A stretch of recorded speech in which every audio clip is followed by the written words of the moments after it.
পেয়ে গেছি টার্কিশ চা, কিন্তু তুর্কি চা খেতে, কিন্তু কালকে যাওয়া হয় নাই, খুবই দুঃখজনক বিষয়। তো আজকে আমরা যাব তুর্কি চা খেতে। আজকে চা খেতেই হবে আজকে। তো ওই যে সাথে আছে আমাদের বিশেষ অতিথি।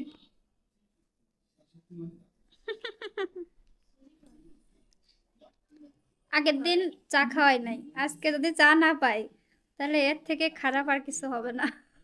সবই ঠিক আছে, এখন যদি যে দেখি দোকানই বন্ধ, তাহলে আমাদের কোনো দোষ কি আসলে থাকবে? আপনারাই বলুন, দোষটা তখন কাকে দিব, ঠিক না?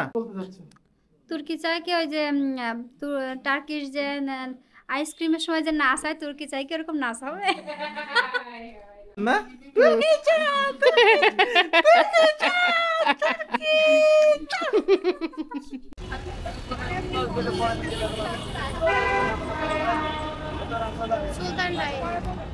না, আমরা সুলতান ডাইনে তো যাবো না, আমরা যাচ্ছি চাই চলেন সামনে।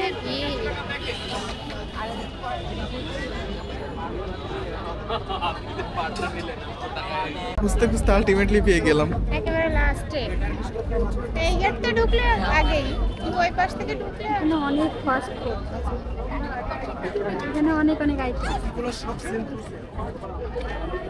ভিতরে গিয়ে বসতে হবে। হ্যাঁ বসতে পারেন, ওই যে চলে যান। এগুলো দুধ কফি, তো দুধ কফি 1 2 3 দাদার একটা ফোন দিব না ভাই।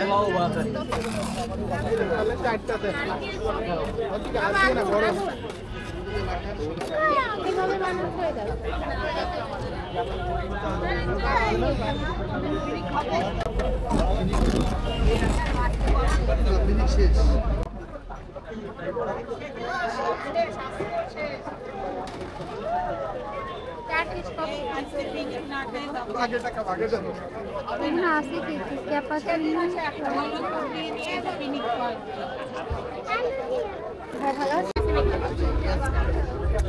লাফা লাফা লাফা লাফা লাফা 50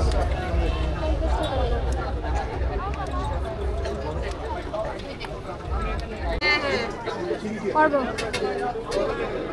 আর জিকা খাবে দেখি কফি মনে হয়ে গেছে। কফি ওই পাশে যাও।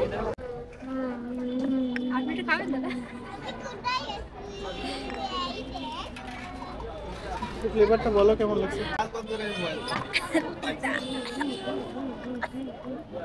আমার বমি বাদ দেন।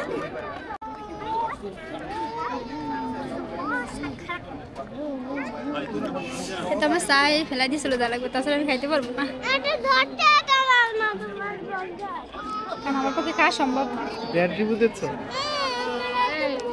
আসলে আমরা তো অরিজিনাল টার্কিশ কফিটাই খাইছি, তো সেটা হচ্ছে মানে কোনো পরিমাণে তিতা, মানে ব্ল্যাক কফি যেমন হয় আর চিনি ছাড়া, দুধ আর চিনি ছাড়া আর কি।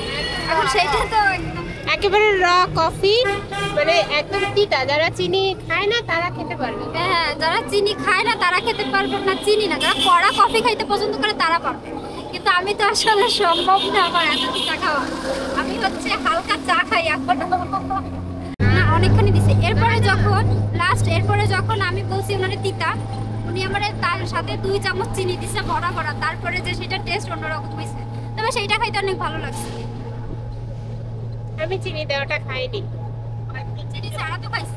তবে কফি কুমুক দিয়ে মুখ বন্ধ করেই থাকতে হবে, তাহলে একটা আছে, মানে তবে তিতাটা যদি আমরা সবাই নিয়ে খেতে পারি